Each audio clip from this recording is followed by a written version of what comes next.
Vamos então seguir acompanhando o Getúlio Vargas em Dois Mundos, pelo espírito de Esta de Queiroz, psicografia de Wanda Canucci. Sonho ou realidade? Irmão José dirigiu-se ao seu gabinete de trabalho, sentou-se, ligou aquela aparelhagem que tinha sobre um dos lados da sua mesa. Rememorava a pergunta de Getúlio quando quis saber o porquê de ter se apaixonado tanto pelo posto que ocupara, a ponto de mover tantos recursos para não deixá-lo. Desejava ver novamente o que já sabia, para não ter para, não para ter a confirmação, mas para rever situações que explicassem melhor o que se passava com ele. Nada ainda poderia lhe ser mostrado. Contudo, chegaria a hora em que ele próprio teria necessidade de saber por quê.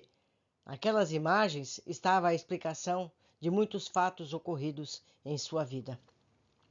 No momento certo lhe seriam mostrados, e quem sabe, no desvendar de tudo, ele próprio se recordaria, pois que o espírito tem a capacidade de abranger suas encarnações anteriores, e muito do que lhe sucedeu, e muito do que ele próprio realizou ou sofreu, tinha base em encarnações precedentes, como quase sempre acontece. Irmão José apenas olhou, verificou, refletiu, mas logo em seguida desligou o aparelho, dirigiu-se ao seu repouso também. Na manhã seguinte, tornaram a encontrar-se no mesmo local para as atividades do dia. Conseguiu repousar o irmão? Após as orações que me recomendou, adormeci e pude descansar, livre de preocupações, mas sonhei e foi um sonho um tanto estranho. O que foi que você sonhou? Que estava num país distante, que não pude precisar qual fosse, mas vestia trajes diferentes, à moda bem antiga, como conhecemos através da história, ou mesmo lá na Terra, através de filmes. Continue, tem mais a me dizer? Sim, vi-me naquele país, com uma coroa de rei e um cetro nas mãos, tendo ao meu redor todo um séquito que me servia e que eu tratava como mãos de ferro. Senti que eu era mau. Ou seja, meus amigos, o Getúlio está lembrando da encarnação em que ele cometeu os erros que influenciaram essa última vida, certo? Então ele era rei e queria estar no poder para sempre. Vamos continuar. São apenas sonhos, não é mesmo? Não deve se preocupar com eles. Temos o nosso trabalho para desenvolver na manhã de hoje. Os sonhos são sonhos. O senhor não poderá me dizer nada a respeito dele? Quem sabe um dia possamos conversar sobre sonhos. Também não devemos nos extraviar do nosso objetivo. Depois sim, teremos tempo para muitos assuntos. Está desviando a atenção do Getúlio. Vamos então. Assentaram-se no lugar de costume, o rapaz acionou o aparelho e as imagens começaram a se suceder. Getúlio mantinha-se como sempre, calado, muito atento à sua imagem, ali exposta, as imagens de muitos dos seus companheiros que o ajudaram, de muitos que o perseguiram, e em tudo verificava o povo como pano de fundo. Ao terminar a tarefa do dia, irmão José perguntou-lhe: O que me diz de tudo que viu? Hoje me sinto um pouco mais animado. Vi que o povo estava mais feliz com minhas determinações. Os trabalhadores sentiam-se mais amparados pelos direitos que adquiriram através da Constituição promulgada em 1934. Alguma coisa pôde ser feita desde que a Revolução Paulista terminou até esse período que acabamos de ver. Fico feliz porque não vimos só atos indevidos. Verifiquei que a partir da Constituição o povo teria um amparo maior. Muitas leis foram promulgadas baseadas nela e tudo pareceu me caminhar melhor. O que o senhor me diz? Nem tudo são atos desumanos, não é verdade? Sempre algum bem se propicia àqueles que esperam muito de um governo. E esse período, reconheço, foi um início para que, particularmente, os trabalhadores tivessem um amparo, exercessem suas atividades apoiadas em leis que os protegessem, dando-lhes assim maior segurança. O senhor viu também que as eleições se realizaram de maneira mais correta, de acordo com o Código Eleitoral instituído no meu governo. A criação da Justiça Eleitoral proporcionou ao país uma eleição mais adequada e honesta. Sim, verifiquei isso, irmão. A justiça do trabalho também foi um grande bem aos trabalhadores, pois teriam quem os defendesse de patrões desumanos. Hoje, então, vejo que está mais contente e não precisa da minha companhia para ouvi-lo. Noto que seu entusiasmo foi tanto que, antes mesmo de nos havermos retirado, já demonstrou a sua satisfação. É verdade, em meio a tanta tristeza que tinha observado, pude realizar algum bem em favor de uma classe tão importante a uma nação, os trabalhadores. Podemos nos retirar, então? Sim, como queira. E o que fará hoje no resto do seu dia? Posso fazer-lhe um pedido? Fale. Não poderia fazer uma visita a Darcy, levar-lhe a surpresa de minha presença? Sinto dizer-lhe, mas ainda não pode. Logo ela estará de volta para vê-lo.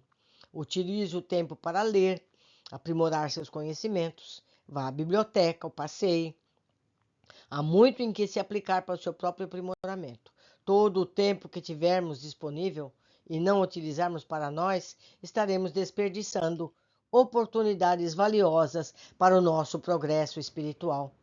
Do conhecimento é que advém o adiantamento, pois passamos a agir com a convicção de nossas responsabilidades. Farei isso, irei à biblioteca e o deixarei tranquilo para as suas atividades. Se precisar, sabe onde me encontrar, que sempre estou às suas ordens. Hoje ainda tenho uma entrevista com o nosso mentor e aproveitarei esse tempo para isso. Que Deus o acompanhe e que toda a sua leitura seja realizada com o coração e a mente aberta para absorvê-la toda em seu próprio bem. Irmão José, assim que lhes for possível, foi ao gabinete do irmão Fabrício para lhe falar. Os dias necessários, as primeiras observações e acompanhamento do irmão Getúlio já se haviam findado e tinha, conforme o combinado, que notificar o irmão Fabrício de como esse período estava se desenvolvendo e como aquele espírito estava se portando. Chegou até a porta, bateu tendo ouvido que deveria entrar. Que Jesus o abençoe em seu trabalho conosco e sempre o ampare para que suas realizações sejam as melhores possíveis e agradáveis ao Senhor. Obrigado, irmão, por essa saudação tão bela. Procuro realizar as tarefas conforme me instruiu.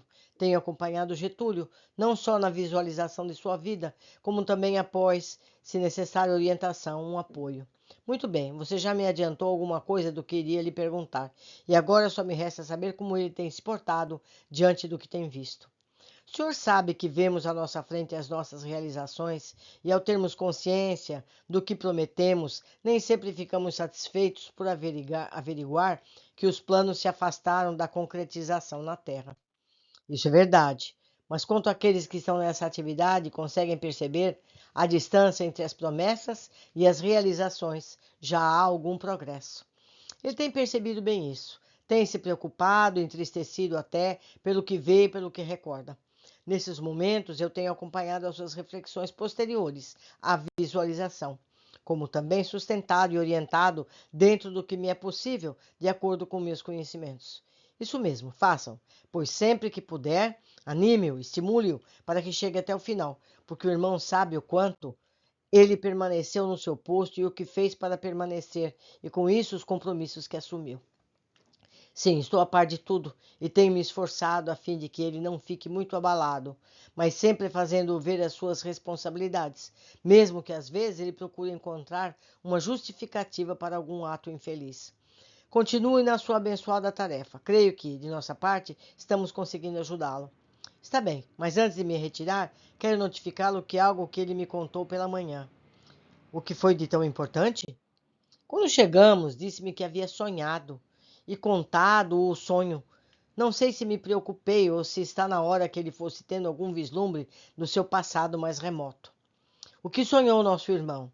Disse que se vira na envergadura de um rei muito mau, num país distante. Ah, isso é muito bom! Seu próprio espírito já está lhe podendo vislumbrar o que deve lhe ser mostrado claramente no momento adequado. São imagens que fazem parte do seu harmonizamento e, quando as visualizar, não ficará chocado, mas compreenderá o porquê de muitos dos seus atos. Foi isso mesmo que pensei. Pode ir agora, deixe-o livre, hoje, de mais preocupações, para que se distraia e repense. Você sabe que temos que protegê-lo e ampará-lo. Meus amigos, a espiritualidade sempre cuida de nós. A gente acha que está sofrendo, acha que é difícil, mas o amparo é sempre muito grande. Imagina se ele não houvesse. Por hoje ficamos aqui. Aguardo vocês na continuação de nosso estudo. Abraços!